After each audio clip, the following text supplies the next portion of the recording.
नमस्कार दोस्तों, रोहित है। 11 नवंबर को द्वितीय चरण का मतदान है। पहले चरण में हम सब मिलकर रिकॉर्ड वोटिंग करके इस लोकतंत्र के महापर्व को हम लोगों ने सफल बनाया है। यह हम लोगों का नैतिक जिम्मेवारी है कि द्वितीय चरण में भी जमकर वोट किया जाए, रिकॉर्ड वोटिंग किया जाए और इस जमहूरियत के महापर्व को सफल बनाया जाए। साथियों, किन मुद्दों पर वोट करना है? 11 नवंबर को जब आप बूथ स्टेशन पर जाएं, पोलिंग बूथ पर जाएं, तो किन चीजों का ध्यान रखें? अभी तक अगर आपने वोट किया है, इसके पहले इस चुनाव के पहले अगर आपने वोट किया है, तो आपने जाति पर वोट किया है, धर्म पर वोट किया है, मजहब पर वोट किया है। पर इस बार किन मुद्दों पर हमें वोट करना चाहिए? ली के गाड़ी चले, ली के चले कपूत, बिना लीक के तीन चले, शायर सिंह सपूत। आपने कभी शेर को लीक पर चलते हुए देखा है? शेर अपना रास्ता खुद बनाता है। ये this is the inflection point in the history of the Bihar. ये वो मौका है जब इतिहास बदल सकता है। ये वो मौका है कि अगर हम लोगों ने सही तरीके से वोट किया, शिक्षा पर वोट किया, अपने मुद्दों पर हम लोगों ने वोट किया, तो बिहार की तकदीर और तस्वीर दोनों पलट सकती है। अगर हम लोगों ने जात और मजहब पर वोट किया, लीग से हटकर वोट नहीं हम लोगों ने किया, तो फिर बिहार में वही तंग गलियां दिखेंगी, वही अंधेरी गलियां दिखेंगी, वही बेरोजगारी का आलम देखने को मिलेगा, वही पटना के सड़क पर लाठीचार्ज होता हुआ दिखेगा और हम लोगों को वो चीज देखना पड़ेगा जो देखा नहीं जाएगा। हम लोग मुद्दों से अपने आंख को मोड़ रहे हैं, आंख को बंद कर रहे हैं, फिर वही जाति, वही मजहब, वही पंथ पर वोट कर रहे हैं। हम जो वास्तविक मुद्दे हैं उससे आंख बंद कर रहे हैं, उसको देखने की कोशिश नहीं कर रहे हैं।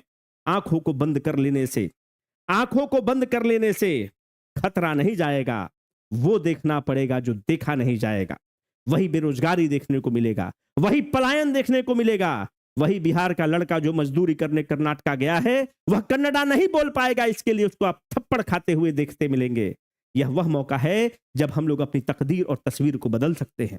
मैं आपसे पूछना चाहता हूं कि इस बार हम और आप तो ये नहीं कह सकते हैं कि अच्छे कैंडिडेट नहीं थे, दोनों तरफ वही था, ऐसा तो नहीं है। इस बार त्रिशंकु चीज है, एक तरफ महागठबंधन है, एक तरफ एनडीए है, एक तरफ जनसुराज है। मैं आपसे पूछना चाहता हूं कि इस बार हमें मांझी विधानसभा से एक विकल्प के रूप में वाईवी गिरी मिलते हैं। मैं आपसे पूछना चाहता हूं कि वाईवी गिरी कौन है? वाईवी गिरी वो व्यक्ति है जिसने हाईकोर्ट के जजशिप को दो बार ठुकरा चुका है। दूसरी तरफ केसी सिन्हा कुम्हरार से लड़ते हुए दिखते हैं। क्या आपको लगता है कि ये समाज से भी लेने आए हैं? वाईवी गिरी अपने आप में एक हस्ताक्षर है। अगर वकालत के फील्ड में he is the north pole in the field of the judiciary, in the field of the legal profession, he is a north pole, he is a pole star. ये वो लोग हैं जो अपने आप में हस्ताक्षर हैं।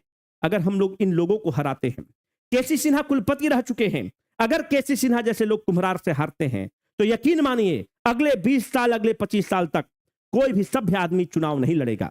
इनके खिलाफ जो व्यक्ति चुनाव लड़ रहा है वो कौन है? ये वो व्यक्ति चुनाव लड़ रहे हैं जो महागठबंधन से लड़ रहा है या एनडीए से लड़ रहा है, जिसको अपने पार्टी पर भरोसा है, जिसको अपने पैसे पर भरोसा है, जिसको अपने बाहुबल पर भरोसा है, उनको अपने तीर पर भरोसा है, तो किसी को अपने पंजे पर भरोसा है, तो किसी को अपने लालटेन पर भरोसा है। इन लोगों ने किस पर भरोसा किया? इन लोगों ने आप पर भरोसा किया है। इन लोगों ने हम पर भरोसा किया है कि हम समाज को अभी तक जीवन भर दिए हैं, समाज हमको क्या देता है। अगर हम और आप ऐसे लोग को हराते हैं, तो अगले 20 साल तक ऐसे जो पढ़ा लिखा व्यक्ति है, जो अच्छे लोग हैं, उनका परिवार उनको चुनाव नहीं लड़ने देगा। दोस्तों, अगर आप पूरे इस त्रिशंकु चीज को समझने की कोशिश करें, तो एक तरफ महागठबंधन के चीफ मिनिस्टर के कैंडिडेट तेजस्वी यादव हैं, एक तरफ सम्राट चौधरी हैं जो उप मुख्यमंत्री हैं। अगर महागठबंधन और एनडीए को अगर आप देखने की कोशिश करते हैं, तो आप क्या पाते हैं? एक तरफ आपको पार्टी स्ट्रक्चर देखने को मिलेगा, इनका पार्टी स्ट्रक्चर स्ट्रांग है। एक तरफ आपको पैटर्नेज पॉलिटिक्स देखने को मिलेगा, एक तरफ आपको क्रिमिनलाइजेशन ऑफ द पॉलिटिक्स देखने को मिलेगा, एक तरफ काडर आपको देखने को मिलेगा। साथियों, एक तरफ पैटर्नेज पॉलिटिक्स देखने को मिलेगा, एक तरफ कास्ट इक्वेशन देखने को मिलेगा। इन लोग जो कैंडिडेट को फील्ड किया है, कास्ट देखकर फील्ड किया है, धर्म देखकर फील्ड किया है। दूसरी तरफ आपको लोनली रेजिस्टेंस देखने को मिलेगा, रेजिस्टेंस अगेंस्ट द स्टेटस को देखने को मिलेगा, रेजिस्टेंस अगेंस्ट द रॉटन सिस्टम देखने को मिलेगा।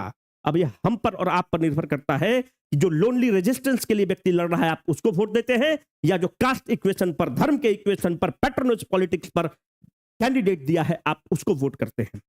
मैं आपको एक स्टोरी सुनाना चाहता हूं। वो स्टोरी ये है कि एक बार एक जंगल में आग लगा। जब जंगल में आग लगा, तो एक एलिफेंट था, जो हाथी था अपने सूंड में पानी को भरता था और अपने सूंड से फुहारा मारता था और जंगल की आग को बुझाने की कोशिश कर रहा होता है। दूसरी तरफ एक छोटी सी चिड़िया थी, एक हाथ की भी चिड़िया नहीं रही होगी, वो चोंच में पानी भरती थी और पानी को जाकर जंगल पे स्प्रे करती थी। जब यह कार्य निरंतर चल रहा था तो हाथी एक बार मजाक करके बोलता है कि अरे छोटी सी चिड़िया, तू चोंच में पानी भरती है और इस जंगल की आग को बुझाने की कोशिश करती है, तेरी इस चोंच के पानी से क्या होगा? तो अगर आपके अंदर जमीर है तो उस चिड़िया का जवाब आपको हिलाकर रख देगा। वह चिड़िया कहती है कि जब इतिहास लिखा जाएगा तो मेरा नाम आग बुझाने वाले में लिखा जाएगा, आग लगाने वाले में नहीं लिखा जाएगा।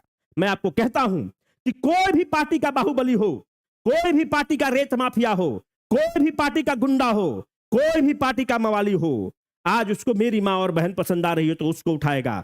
कल आपकी मां और बहन पसंद आएगी तो वो जात नहीं देखेगा, धर्म नहीं देखेगा, मजहब नहीं देखेगा, पंथ नहीं देखेगा। आज मेरा प्रॉपर्टी पसंद आया तो उसको कब्जा कर लिया, तो कल आपका जात देखकर, धर्म देखकर, मजहब देखकर, पंथ देखकर आपका प्रॉपर्टी ऐसा नहीं है कि छोड़ देगा। वो तो लोभी है, वो गुंडा है, मवाली है। तो आप किसी भी पार्टी का हो, जनसुराज ने अगर गलत कैंडिडेट खड़ा किया है तो उसके खिलाफ वोट कीजिए, अगर भाजपा ने गलत कैंडिडेट दिया है तो उसके खिलाफ वोट कीजिए। सिक्सर में गोली पर हम लोग वोट करेंगे? हम लोग बेरोजगारी पर वोट होना चाहिए। बिहार का फैक्ट्री बना हुआ है, हम ये पूछना चाहते हैं कि कितना स्पेशल इकोनॉमिक जोन बिहार में मिला, कितना चीनी का फैक्ट्री चालू हुआ, 3-3, 4-4 कैबिनेट मंत्री बने हुए हैं। इन लोगों ने क्या किया? क्या इन लोगों ने बिहार में प्रगति किया जो रक्षा मंत्री राजनाथ सिंह ने प्रगति किया है लखनऊ के लिए? हम लोग जात और धर्म पर वोट करेंगे और दिल्ली में थप्पड़ खाएंगे, बॉम्बे में थप्पड़ खाएंगे। हम अपने मुद्दों पर वोट करेंगे और आप और हम मिलकर अपने मुद्दों पर वोट करें ताकि एक सुंदर बिहार बन सके, एक शिक्षित बिहार बन सके। अरे बहुत होगा तो जिस कैंडिडेट को आप, निर्दलीय कैंडिडेट को आप देंगे, बहुत होगा तो हारेगा। तो जब भी इतिहास लिखा जाएगा बिहार का, तो आप अपने बच्चों को, अपने परिवार को यह बोल सकते हैं कि हमने एक सज्जन आदमी को वोट किया था, भले वो हारे या जीते। आपका एक वोट, अगर वो सज्जन आदमी, निर्दलीय व्यक्ति जो चुनाव लड़ रहा है, किसी पार्टी से चुनाव लड़ रहा है, अगर उसको कम वोट आएगा, उसका मनोबल टूटेगा और कोई भी सभ्य, समझदार, शिक्षित व्यक्ति गुंडा और मवाली के खिलाफ लड़ने की हिम्मत नहीं जुटा पाएगा। और जो भी पार्टी और पॉलिटिक्स उठाकर युवा संघ वाला सब झंडा उठा रहा है कि एकदम फलाना party, NDA party, Congress party, RJD party, सुनो बाबू, झंडा उठाते जीवन कट जाएगा, है ना? पहले रोजी रोटी का इंतजाम कर लो, नहीं तो सब झंडा उठाते उठाते तुम्हारा जीवन निकलवा देगा।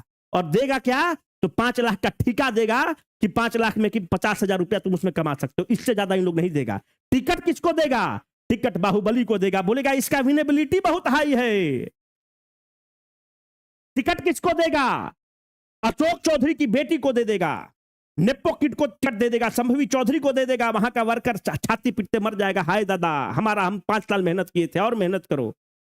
किसी भी पार्टी पॉलिटिक्स के हो, वहां पर यह देखो कि वहां पे टिकट वर्कर को मिल रहा है कि नहीं। वहां से बाहर से आदमी कैंडिडेट पैराशूट हो रहा है और तुम्हारा हक हिस्सा मार रहा है, और झंडा उठाते एकदम करते रहो। झंडा किसी भी पार्टी का झंडा उठा रहे हो, इनके भी पार्टी का झंडा उठा रहे हो, तो उस पर भी हम बोल रहे हैं। किसी भी पार्टी में अगर वर्कर को टिकट नहीं मिल रहा है तो यह लोकतंत्र के लिए खराब है, जमहूरियत के लिए खराब है, डेमोक्रेसी के लिए खतरा है। ऊपर से आदमी आ जा रहा है, फलनवा का बेटा लड़ जा रहा है, चिलनवा का बेटा लड़ जा रहा है, तो वर्कर क्या है? झंडा उठाने के लिए है। जो फलाना संघ के जनरल सेक्रेटरी और अध्यक्ष बन के घूम रहे हो, उसे क्या मिलेगा? 5 लाख का विधायक ये ठेका दे देंगे तो उसे घर का रोजी रोटी चल जाएगा? कि तमन्ना कुछ होगा कि आगे बढ़ेंगे पार्टी में? तो वहां पे तो नेताजी का बेटा को टिकट मिल जाएगा, तब क्या करोगे? अपने मुद्दों पर वोट दो, अपने लिए वोट दो, अपना रोजगार के लिए वोट दो। वो ठेका से 10% कमीशन से काम नहीं चलने वाला है ना? तो हमें अपने मुद्दों पर वोट करना है, शिक्षा पर, बेरोजगारी पर, अनएम्प्लॉयमेंट पर, कितना चीनी मिल खुल रहा है इस पर वोट करना है, कितना स्पेशल इकोनॉमिक जोन खुल रहा है इस पर मदद करना है। मैं कहता हूं केंद्र में जो सरकार है वह हम बिहारियों को कंधों पर टिकी हुई है। क्यों नहीं वह सरकार कहती है कि हम 1 लाख करोड़ रुपया देते हैं अभी? क्यों नहीं वो सरकार कहती है? क्यों नहीं वो सरकार कहती है कि क्वांटम कंप्यूटर का जो चिप का फैक्ट्री लगेगा वो पटना और बिहटा में लगेगा? मैं पूछता हूं कि क्यों नहीं एमएसएमई क्लस्टर डोभी में लगेगा? क्यों नहीं टेक्सटाइल पार्क भागलपुर में लगेगा? क्यों वो जाकर गुजरात और महाराष्ट्र में लगेगा? क्यों लगेगा गुजरात में? क्यों यूपी में डिफेंस का फैक्ट्री लगेगा? क्यों नहीं ब्रह्मोस का टेस्टिंग फैसिलिटी बिहार में बन सकता है? हम ये पूछना चाहते हैं। बिहार का लड़का थप्पड़ खाने के लिए बना है और बिहारी का कर मजाक उड़ाने के लिए बना है। बिहार वर्ड को आप लोगों ने टैबू बनाकर छोड़ दिया है। यह समय है कि हमें प्रश्न पूछना चाहिए। और जो भी लोग हैं, हम आपसे कहना चाहते हैं कि जो पटना की सड़कों पर लाठीचार्ज हुआ है उसका भी हिसाब होना चाहिए, एकदम उसका हिसाब होना चाहिए। कभी टीआरई वाला थप्पड़ खा रहा है, डंडा खा रहा है, कब बीपीएस डंडा खा रहा है, कब तक चुप रहोगे भाई? रहिए जहां में जब तलक शान से, वरना उठाइए कफन और जाइए जहान से। 11 नवंबर को वोट करिए, जो भी होगा 14 नवंबर को देखिएगा। अरे जिसको जीतना होगा जीतेगा, जिसको हारना होगा हारेगा।